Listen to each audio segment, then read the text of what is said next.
Untuk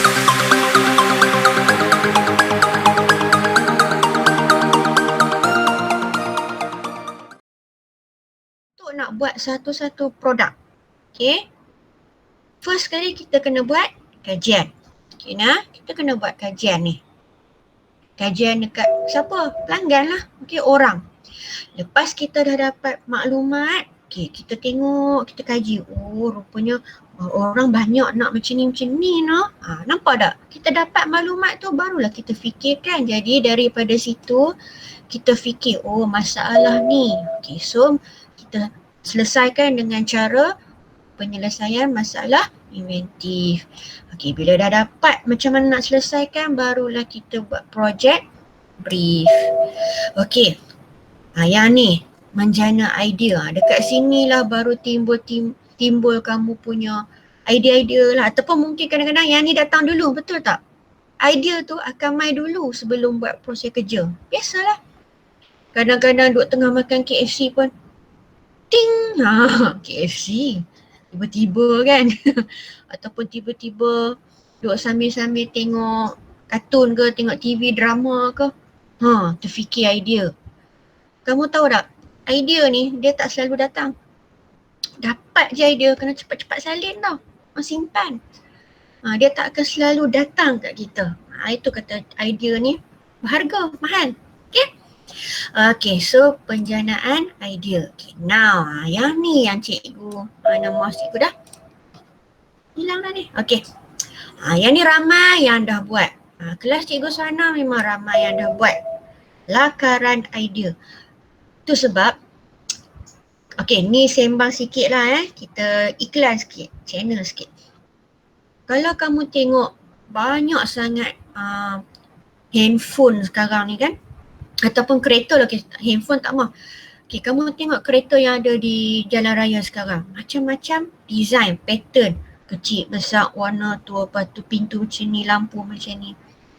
Kamu ingat senang-senang ke orang yang nak design kereta terus dia akan reka terus jadi?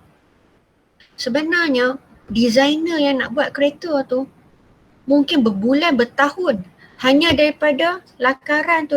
Mungkin lakaran tu beratus-ratus dia kena buat. Tapi macam kereta ni satu industri yang automobil kan, satu industri yang besar. Jadi dia tak, mungkin dia tak drawing sangat kat paper kan, kat kertas. Mereka canggih. Mereka ada pakai software dalam komputer. Engineer dia, dia punya designer dia dah pandai, dah canggih. Drawing dalam komputer. Dia ada pen dia khas dia kan. Okay. Bukan satu drawing, bukan satu lakaran, dia kena banyak. Tapi kita ni peringkat sekolah, kamu masih form 3, cikgu suruh buat 3 pun, popek bising. Sebenarnya benda ni, proses ni penting. Daripada lakaran lah kita baru nampak kat mana, oh sini aku kena adjust ni, kena modify. Nampak tak? Penting lakaran. Kamu selalu ingat bila nak buat satu projek, terus buat. Sebenarnya salah. Proses tu kita kena lukis dulu. Baru kita nampak kat mana bahagian yang kita nak tambah, ubah. Cikgu ucap tahniah kepada ramai anak-anak cikgu yang hantar dah drawing. Okay, bagus. Ada yang buat cantik sangat. Ada yang buat cantik. Ada yang buat alah comelnya, kecil sampai nak tengok pun tak boleh. Sayang, kertas tu bagi besar. Lukis besar tu macam mana? Kena lukis besar sikit. Okay, penuhkan lukisan tu. Okay, bagi nampak jelas. Okay, dan bukan lukis saja. Kita kena tulis apa prinsip yang nak digunakan, apa elemen yang nak digunakan, dah belajar form 1. Kemudian, label. Label yang maksudnya tulis je. Okay, yang ni buat daripada apa? PVC. Yang ni buat daripada apa?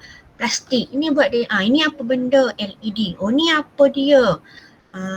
Button, switch.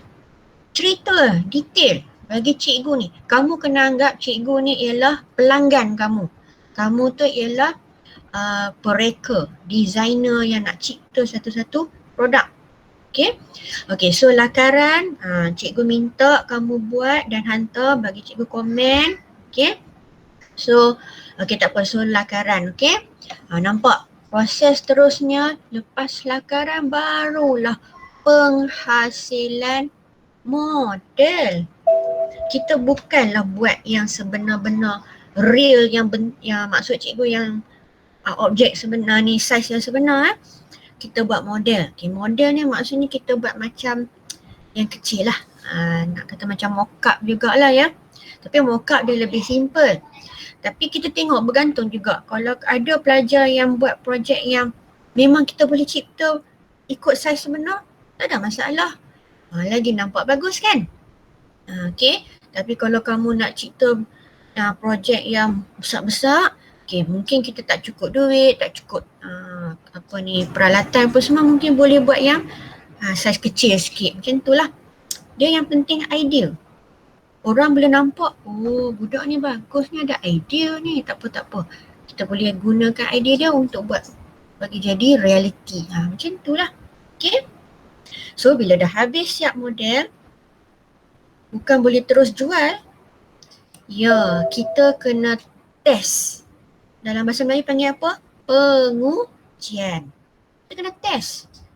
Lepas test, baru kita tahu mana yang cacat, tak betul. Oh yang ni kena ni, oh ni kena ubah. Oh yang ni kena. Yang ni itulah penting. Okay, nothing's perfect. Kan dalam hidup, dalam dunia ni memang tak ada benda yang sempurna. Okay, biasalah. So kita kena test dulu. Bila kamu dah test, takkan kita nak biar. So kita kena buat penambahbaikan. Ya, masa tajuk 1 mekatronik, ingat tak kita tengok model dalam buku teks tu kereta kawalan jauh. Apa masalah yang dihadapi bila ambil kereta kawalan, guna kereta kawalan jauh? Tak semua orang pandai pakai remote. Kadang kita tekan, lepas tu tengok kereta tu tak sempat nak stop, dia dah langgar objek apa semua. So, apa penambahbaikan yang dia buat? Dalam buku teks tu dia tunjuk kita letak penderia, sensor untuk nak mengesan ada objek infrared kan. Dalam buku teks inframerah. Tu satu penyelesaian. Letak sensor supaya dia nampak, okay, dia berhenti automatik walaupun kita pakai remote. Tapi sebab sensor tu dia bagi arahan kepada microprocessor supaya suruh stop. Dan lagi satu, waktu gelap. Kalau waktu gelap, jadi kereta tu kita ada pasang dekat atas apa sensor untuk cahaya? LDR. Jadi waktu gelap, LDR mengesan, cahaya kurang, so lampu akan menyala, LED menyala. Tapi kalau waktu terang, LDR kesan, cahaya terang sangat, so lampu off. Nampak? Itulah penyelesaian dia. Penambahbaikan.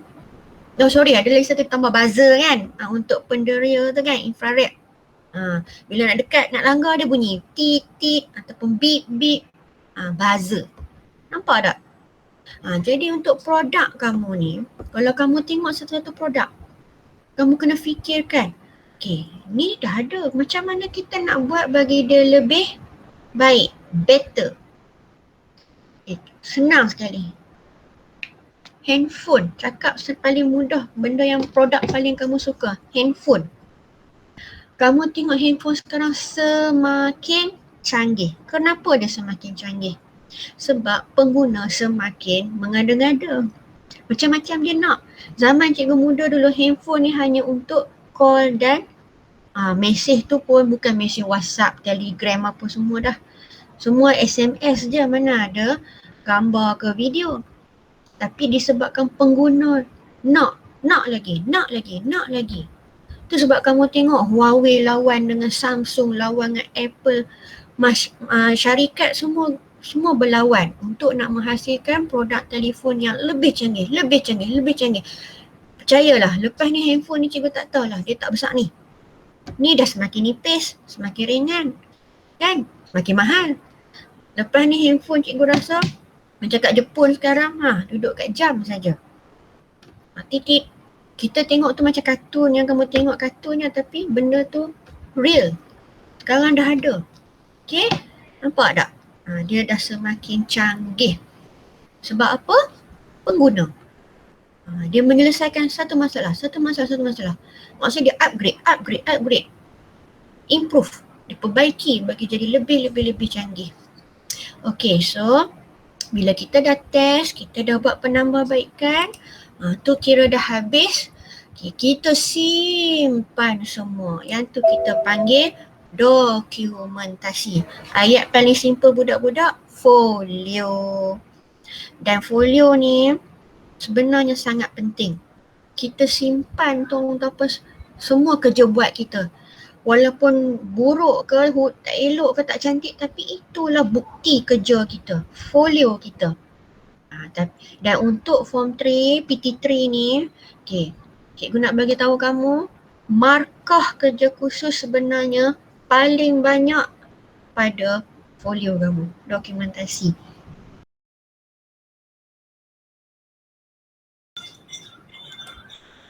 Sekarang ni kan kamu tak boleh suka-suka pegang-pegang, sentuh-sentuh, nampak? Hand sanitizer ni pun bijak. Yang tu dia pakai sensor. Yang ni kita panggil ultrasonic sensor. Dia nampak macam exhaust sikit kan, besar sikit. Yang ni orang panggil ultrasonic. Tengok, kita buat macam tu je, sentuh, botol tu ditekan. Yang tu adalah benda yang untuk control tu. Nampak tak? Dia memudahkan. Dia memudahkan kita. Ni membuatkan cikgu nak tunjuk yang ini. Sabun. Paling simple kan? Daripada zaman nenek kita, datuk kita, sabun memang kita guna. Kalau kamu tengok gambar ni, zaman dulu pakai sabun, buku, ketul. Sabun, tak kisahlah sabun brand apa pun, sabun, yang buku. Tengok gambar ni kalau boleh nampak ni kan. Tapi sabun yang biasa, sabun ketul ni, apa kelemahan dia? Dia licin kan? Bila licin, senang jatuh. Dan lagi satu yang kelemahan dia, tangan kamu dah lah kotor. Bila pegang sabun tu, virus, kuman-kuman lekat dekat sabun. Padahal kita nak cuci untuk bersihkan tangan. Tapi virus tu tak hilang daripada sabun. Nampak tak kelemahan dia? Tak apalah, zaman tu tak canggih. Now, barulah orang cipta botol sabun. So tak payah pakai tol. Pakai liquid cecair. Tekan, trap. Sabun. Sabun. Tapi masih kena tekan botol. Tengok. Seterusnya orang cipta bentuk buih pula. Bila tekan keluar buih. Siap dah buih. Kamu tak payah ambil air buat macam ni dah. Ada tau. Dah ada. Tengok. Tekan keluar buih siap. Ni. Nampak? Upgrade lah. Masih lagi topik sabun. Nampak dia dah upgrade. Tambah baik. Lepas tu sekarang ada yang lagi canggih. Tak payah tekan botol.